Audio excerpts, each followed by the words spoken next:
Hola, como sabéis, en el taller de Biblia, antes de que empezara el coronavirus, y a pesar del coronavirus también seguimos trabajando en el taller de Biblia, estábamos con un libro, que es el libro de Cogelet, que también conocido como Eclesiastés. Es uno de esos libros que no son muy famosos, no se usan prácticamente en la liturgia, y pues no es una lectura amena, ni si me apuráis, si estáis en un proceso así bajo de ánimo o de tipo depresivo, mejor no os acerquéis mucho al libro de Cogelet, ¿no?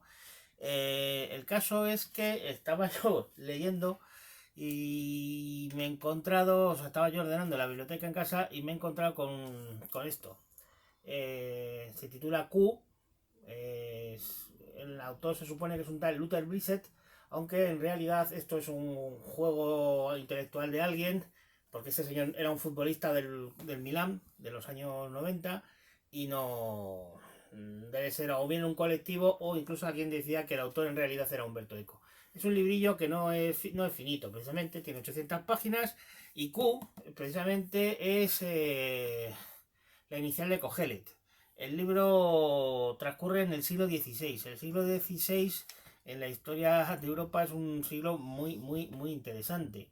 En primer lugar, se empieza a cristalizar la acumulación de riqueza que va a hacer la acumulación originaria, la primigenia, que va a hacer posible el desarrollo del capitalismo. Hay una cita de Carlos Marx que explica de manera muy ilustrativa esa acumulación primigenia basada en la sangre del negro, del indio, en la explotación de la tierra.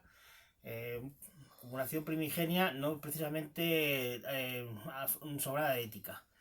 Es un siglo XVI donde también tiene lugar otro proceso que es la expansión europea. No voy a decir la globalización, el inicio de la globalización, porque eso sería una visión exclusivamente eurocentrista, porque globalizaciones ha habido muchas, expansiones muchas. Es la expansión europea. Los europeos se expanden por América, pasan camino de Asia, pasan por África y se expanden también por Asia. Comienza un sistema mundo, una economía mundial. ¿De acuerdo? Va enlazándose Europa con el resto del universo. Y en tercer lugar, ocurre un fenómeno, y es que se produce la reforma protestante y la contrarreforma católica. La parte de la reforma tiene su importancia política. La historia del pensamiento político, el del luteranismo, de nuestro amigo Martín Lutero, que era bastante conservador y siguiendo a San Pablo decía que siempre había que obedecer a las autoridades, surgirá el pensamiento político absolutista. Las raíces del pensamiento constitucional, del constitucionalismo, nos lo encontraremos en la contrarreforma católica. Y de Suiza, de nuestro amigo Calvino, nacerá una teoría de la revolución como una teoría de la resistencia a la autoridad, ¿no? A la autoridad constituida cuando se tiene razón porque Dios no la ha dado. Calvinismo, catolicismo, luteranismo. Había una cuarta corriente que es la reforma radical. Era de aquellos que no solamente predican una reforma en la teología y en el modo de organización y vida de la iglesia, sino también que llevan las escrituras al ámbito social y económico y quieren organizar la convivencia, quieren organizar la sociedad de una manera alternativa, hacer de la tierra el reino de Dios. La reforma radical que morirá ahogada en sangre, porque claro, con esto católicos y protestantes, católicos y luteranos pondrán por delante la propiedad privada ante las diferencias teológicas y aplastarán a la gente como Thomas Müntzer.